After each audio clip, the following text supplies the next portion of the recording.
Assalamualaikum warahmatullahi wabarakatuh. Salam sejahtera, salam perpaduan, salam perjuangan, salam Melaka berbau pintar jauh bersih. Saudara-saudara le வணக்கம்.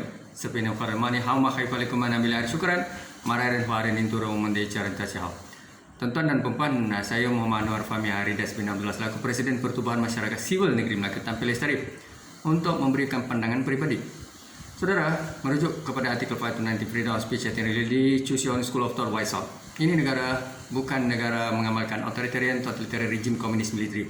Malaysia negara demokrasi berparlimen, raja berperlembagaan. Baik, saudara, hari ini saya mahu mensyorkan kepada Yang Berhormat Datuk Seri Idris Harun, Adun Sungai Udang dan juga mantan Ketua Menteri Melaka, supaya beliau membuat laporan polis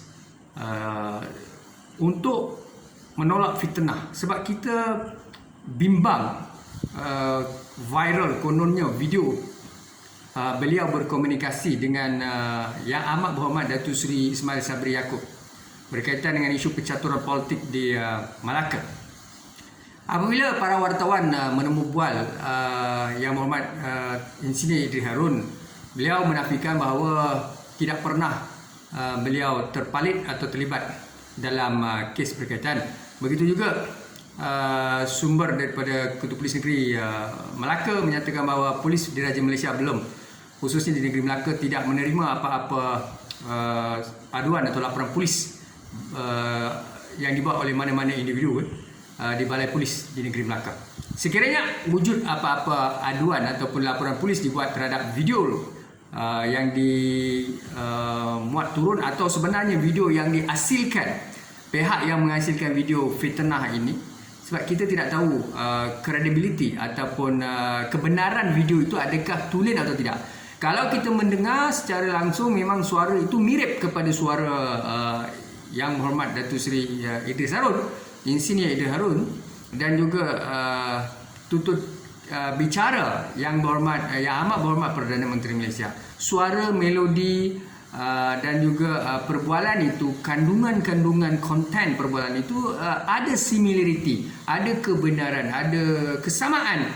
Tetapi isunya adalah memang ditolak bulat-bulat oleh Yang Berhormat Idris Harun, Insinyur Idris Harun. Maknanya kita tidak mahu mana-mana pihak yang pertama mengintip perbualan mana-mana individu.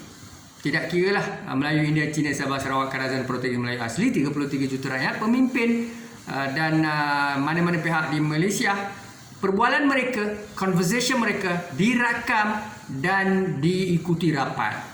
Jadi ini bahaya.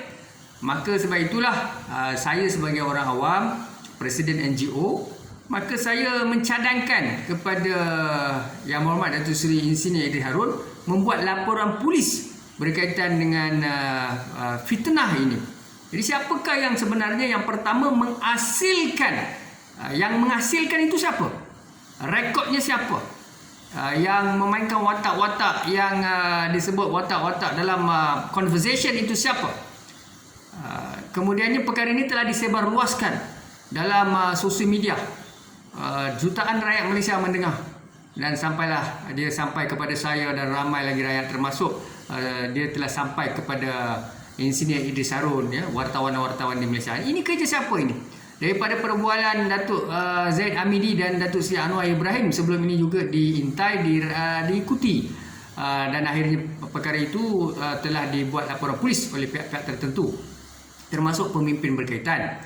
Maka pihak polis Bukit Aman telah membuka kertas siasatan dan Datuk Seri Anwar juga dipanggil untuk memberi keterangan berkaitan dengan video yang tular perbualan di antara Datuk Zaid Amidi dan juga Datuk Seri Anwar Ibrahim. Baik, isu keduanya berkaitan dengan saya merayu dan memohon kepada Tuanku Sultan Raja-Raja Melayu, KSN, Yang Amat Berhormat Perdana Menteri, supaya apalah kiranya kalau kita melihat rasuah di Malaysia, salah guna kuasa, dan kita melihat bagaimana keadaan-keadaan ketirisan yang membimbangkan, maka sudah sampai masanya kerajaan, KSN, KSU, pegawai PTD, Tuanku Sultan, sebab nama-nama ketua-ketua jabatan Federal State Local Government ini biasanya dinamakan, dicadangkan oleh Yang Amat Berhormat Perdana Menteri kepada Tuanku Sultan Yang Bertuan Agong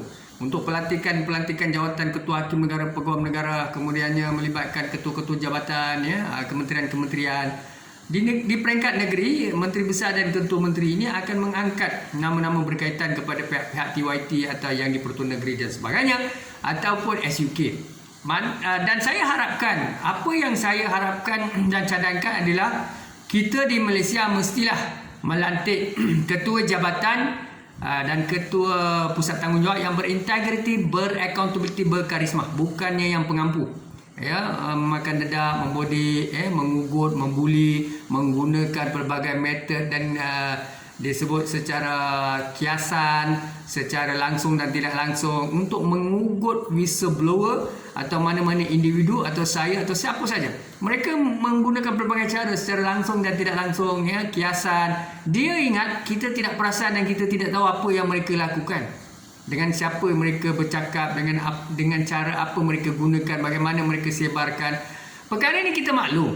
Ya, saya sendiri pun maklum apa yang dilakukan. Tetapi bagi saya beginilah.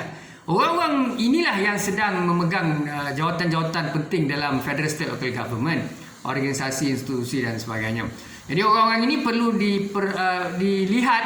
Sebab itu saya menyarankan kepada kerajaan, kalau mau selamatkan Malaysia berdiri sama tinggi dan duduk sama rendah, maka kita mestilah segera memastikan ketua-ketua jabatan di jabatan-jabatan penguasaan seperti KDN, ya, seperti Rela, seperti Immigration, seperti Bomber, seperti Custom, seperti SPRM, seperti PDRM dan mana-mana institusi pun Federal State Local Government, termasuk ahli majlis yang dipertua dan sebagainya. Mereka-mereka ini mestilah berintegriti, beraccountability, berkarisma, fit, ya, bukannya mengampu, memakan dedak, ya, yang lemau, yang terpalit dengan ketirisan, salah guna kuasa, mengutamakan kroni, legacy, bekerja dengan kroni-kroni korup. Ini kita tidak mahu. Sebab itulah kita telah melihat ini bukan al-fitnatul asyarul min akhad. Bukan begitu. Sebab memang sudah terang lagi bersuluh, ya, macam-macam kes melibatkan yang dipertua majlis, ahli majlis, majlis perbandaran, melibatkan orang-orang politik, ya, melibatkan parti politik PH ataupun BN, ya, wakil rakyat DUN dan parlimen, melibatkan ketua-ketua jabatan, agensi-agensi penguatkuasa yang terpalit untuk kenaikan pangkat, dibayar dan sebagainya. Ini semua adalah laporan-laporan media dan kenyataan-kenyataan yang kita tengok dalam media perdana dan media semasa dan sosial media. Saudara dan saudari, sudah sampai masanya kita selamatkan Malaysia. Sebab itulah saya bercakap. Walaupun saya sampaikan pelbagai input, pandangan, ada orang suka, ada orang tak suka, ya. Ada orang memperli, menyindir, ada orang tidak senang, ada orang mengugut secara halus, secara langsung, tidak langsung, menggunakan pelbagai kaedah dan pendekatan. Saya tahu, saya maklum semua itu. Cuma bagi saya ada integriti, ada maruah, ada prinsip, ada agama, ada keluarga, ya. Saya ada nilai-nilai yang diajar oleh ibu bapa saya. Walaupun ayah saya telah meninggal dunia, ibu saya masih ada, tetapi nilai-nilai yang diajar kepada saya, value-value yang diajar kepada saya sebenarnya dimanfaatkan untuk menyelamatkan negara yang saya sayang, iaitu negara Malaysia. 64 tahun merdeka. Ini negara kita, tanggungjawab kita, saudara. Ingatlah, kalau saya bercakap, scholars, profesor bercakap, think tank bercakap, ketua jabatan berintegriti bercakap, anak muda belia bercakap, ahli parlimen, DUN dan parlimen bercakap, ini semua untuk negara kita. Orang tidak suka kita, tidak gembira dengan kita, cuba mengugut kita, memula, ini saya ingatkan, ini bukan negara authoritarian, totalitarian, rejim komunis. Malaysia demokrasi berparlimen. Ingat, kuasa yang ada pada tuan-tuan sebagai ketua-ketua di Federal State Local Government, ketua jabatan dan sebagainya, tidak akan lama. Kuasa kebangkitan rakyat, tuan-tuan boleh menggunakan kuasa yang ada sekejap saja. Tapi ingat, balasan di dunia dan di akhirat. Dan rakyat akan bangkit. Dan saya juga akan bangkit. Sentiasa berdiri teguh di belakang frontliner kerajaan atau mana-mana pemimpin yang berintegriti, beraccountability, beriman. Saudara boleh mengampu, membodik, memakan dadak. Itu bukan saya. Ya, jangan ugut. Jangan gunakan pelbagai cara secara halus dan secara langsung atau tidak langsung. Saya tahu Tapi apapun, demi Malaysia, ini tanggungjawab kita. Marilah kita bangkit, merubah negara kita kepada satu negara yang berintegriti dan beraccountability tinggi. Time to make a change. With that, syukran, nandre, vanakkam sisya. Assalamualaikum warahmatullahi wabarakatuh.